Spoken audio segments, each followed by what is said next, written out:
नमस्कार, आप देख रहे हैं समाचार उत्तराखंड और मैं हूं आपके साथ दीपक कुमार। फरवरी रविवार सुबह 10:30 बजे आया था जल सैलाब।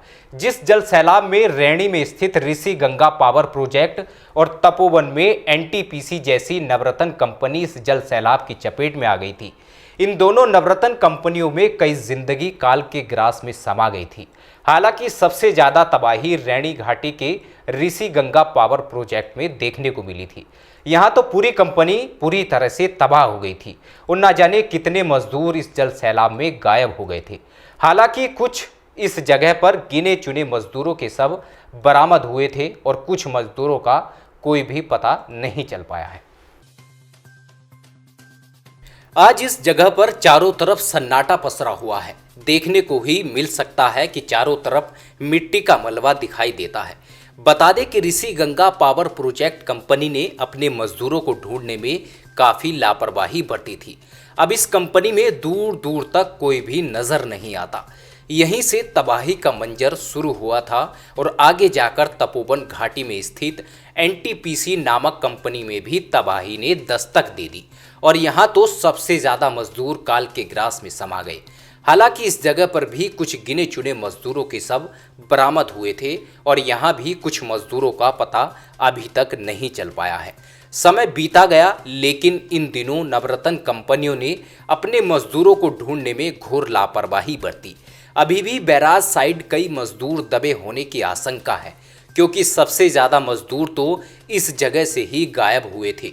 दूसरी ओर सुरंग के भीतर भी आज भी कई बेगुनाह मजदूरों के शव उस खूनी सुरंग के भीतर मिट्टी के मलबे के अंदर तब्दील हैं। सूत्रों की माने तो सुरंग के भीतर बहुत ज़्यादा पानी व मलबा भरा हुआ है, जिसे अब साफ करने में काफ़ी लंबा समय लग सकता है और आज भी कई मृतक परिवार अपनों को इंतज़ार में हर पल बैठे हुए रहते हैं। आज भी मृतक परिवारों की आंखों में आंसू झलक रहे हैं। आज भी उन्हें याद किया जा रहा है। 6 महीने बीत जाने के बाद भी यह दोनों नवरत्न कंपनियां अपने मजदूरों को ढूंढने में नाकामयाब साबित हुई हैं।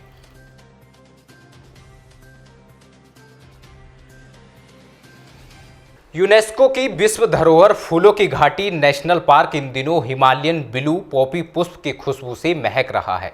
इस वर्ष 1 जुलाई को खुली फूलों की इस दुर्लभ घाटी का दीदार अब तक 3 विदेशी पर्यटक सहित करीब 1350 भारतीय प्रकृति प्रेमी कर चुके हैं। विशेष रूप से जापानी पर्यटकों की पहली पसंद इस ब्लू पॉपी पुष्प की रंगत इन दिनों इस नंदन कानन में देखते ही बन रही है। मैकोनोपिस बीटोनिकफोलिया वनस्पतिक नाम से जाने वाले इस दुर्लभ ब्लू पॉपी पुष्प का दीदार करने के लिए हर साल घाटी में यूरोपीय प्रकृति प्रेमी सहित खासकर जापानी पर्यटक बड़ी तादाद में आते हैं। वर्ष 1986 तक यह पुष्प घाटी में नजर नहीं आता था। इसी वर्ष जापान के शोध छात्र चोबकाम्बे फूलों पर शोध के लिए फूलों की घाटी आए। इस दौरान उन्होंने जापान में पसंद किए जाने वाले ब्लू पॉपी के बीज घाटी में बिखेरे। 3 साल बाद जब वह दोबारा फूलों की घाटी आए तो वहां ब्लू पॉपी की क्यारी सजी थी। तब से यह पुष्प लगातार यहां खिल रहा है। हालांकि पिछले 2 वर्षों से वैश्विक महामारी कोरोना की वजह से एक भी जापानी पर्यटक इसके दीदार को नहीं पहुंचा। विश्व धरोहर फूलों की घाटी में मेहमान बनकर आया था ये फूल। बताते चले कि करीब 4 दशक पूर्व ये पुष्प घाटी में मेहमान बनकर आया था। तब से ये घाटी का मुख्य आकर्षण बन गया। विदेशी सैलानी इस फूल को खासा पसंद करते हैं। ब्लू पॉपी को हिमालयी फूलों की रानी भी कहा जाता है। जुलाई में अगस्त के आखिरी तक हेमकुंड साहिब व फूलों की घाटी में यह फूल खूब खिलता है। दुनिया में ब्लू पॉपी को 40 प्रजातियां मौजूद हैं। इनमें से 20 तो भारत में ही पाई जाती हैं। इस फूल की जड़ों को जहरीला माना जाता है।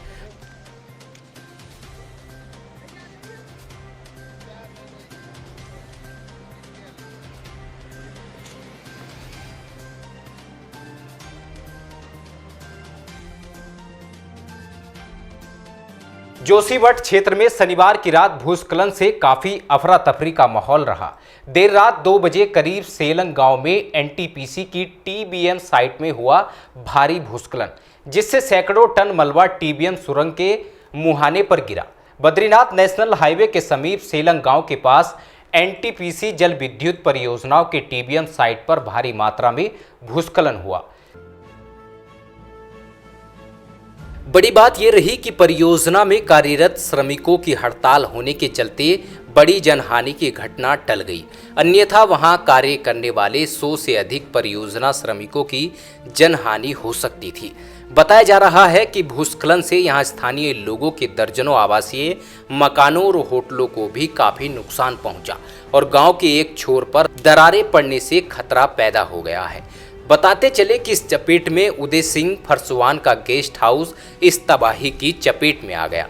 बता दें कि नेशनल हाईवे पर भी काफ़ी दरारें आ चुकी हैं। इस भूस्खलन से यहाँ के ग्रामीणों में डर का माहौल बना हुआ है। गौरतलब है कि एचसीसी कंपनी में अभी भी हड़ताल जारी, मजदूरों को नहीं तो कोई बड़ी घटना घट सकती थी। लगातार देवभूमि में इस बार कोई न कोई घटना देखने को मिल रही है। आप तस्वीरों में देख सकते हैं कि किस प्रकार एनटीपीसी के सुरंग के ऊपर से कितना जबरदस्त भूस्खलन देखने को मिल रहा है। तस्वीरें बयां कर रही हैं कि एक बड़ी घटना होने से बच गई। कंपनी के श्रमिक ग्रामीणों ने बताया कि इस भूस्खलन से उनके घरों में भी दरार पड़ चुकी है।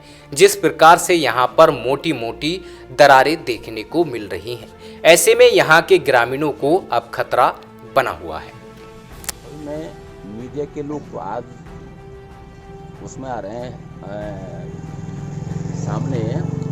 जब ये प्रोजेक्ट बन रहा था असल में हम उसी वक्त से कहते आ रहे हैं कि एनटीपीसी जो ये प्रोजेक्ट एनटीपीसी बना रही है बिल्कुल लापरवाह तरीके से बना रही है।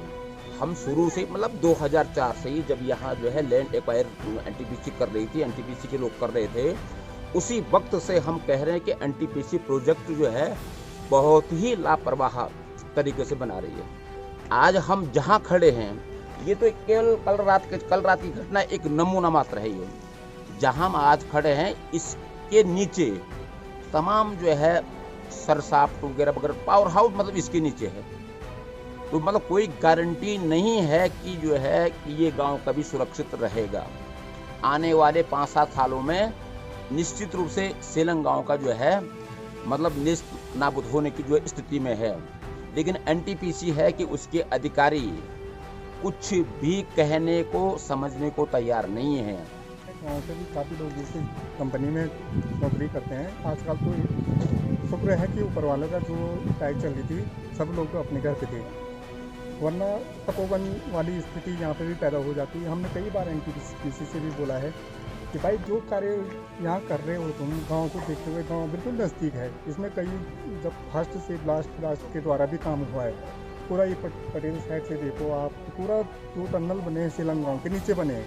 अब भविष्य में ये खतरा और भी ज़्यादा बढ़ेगा। पूरे गांव घर में पूरे लोगों के मकान पे पूरा कमरों पे दरार पहले से पड़ चुकी है। अब नए दरारें तो चालू होने फिर शुरू हो गई है।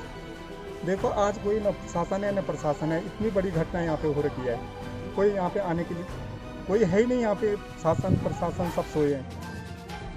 थोड़ा हमारा गवर्नमेंट की भी लापरवाही है जो हमारा ये प्रोजेक्ट को इस गांव के पास में लेकर आई है। अब देखो ये तो मतलब कल 1:47 पे ये बात हुई है, पूरा ये दरार पड़ रखी है मकान के। मैं अभी यहीं पे सर्वे पे आया हूँ, देखा मैंने वो गाँव से बुलाया गया मुझे भी। मैं जैसे यहाँ आया तो यहाँ देखा क्षतिग्रस्त बहुत ज़्यादा हो रखी है। इस चक्कर में गांव में बहुत ज़्यादा दरार पड़ी है। हम यही कहना चाहते हैं गवर्नमेंटों से, सरकारों से, विनती मेरी यही है कि जितना हो सके हमको आके यहाँ मौके पर आए, हमारा जितना मकान का क्षतिग्रस्त हो रही उस मकान पे मुआवजा देने की कोशिश करें। कितने बजे की घटना है सर ये 1:47 की लगभग है, रात को 1:47 की लगभग। रात को लोग सोए रहते हैं, उसमें सोए में ऐसा हुआ है वो तो लोग जाग गए, भाग गए, बच गए। ये तो रात को जैसे आधी नींद में सोए रहते उस टाइम, तो उस टाइम की बात है। वो तो पता नहीं ऊपर वाले ने क्या वो किया, वो नींद खुल गई, इस चक्कर में लोग बाहर निकल गए। इसमें 20 कमरे थे, 20 कमरे के लगभग का जो हमने 2012 में बनाया था, शुरू करा था। आज तक हम उसको बनाते थे। जो भी कमाया था इस पर ही लगाया था, अपना घर की संपत्ति जो भी सारी इस पर लगाया था। कितने बजे की घटना है सर ये कल रात 1:30 बजे के लगभग की घटना है। उत्तर प्रदेश और उत्तराखंड की तमाम छोटी बड़ी खबरों के लिए देखते रहिए समाचार उत्तर प्रदेश उत्तराखंड, खबरों की दुनिया। जुड़ने के लिए चैनल को सब्सक्राइब करें और लेटेस्ट न्यूज़ अपडेट के लिए बेल आइकन दबाएं।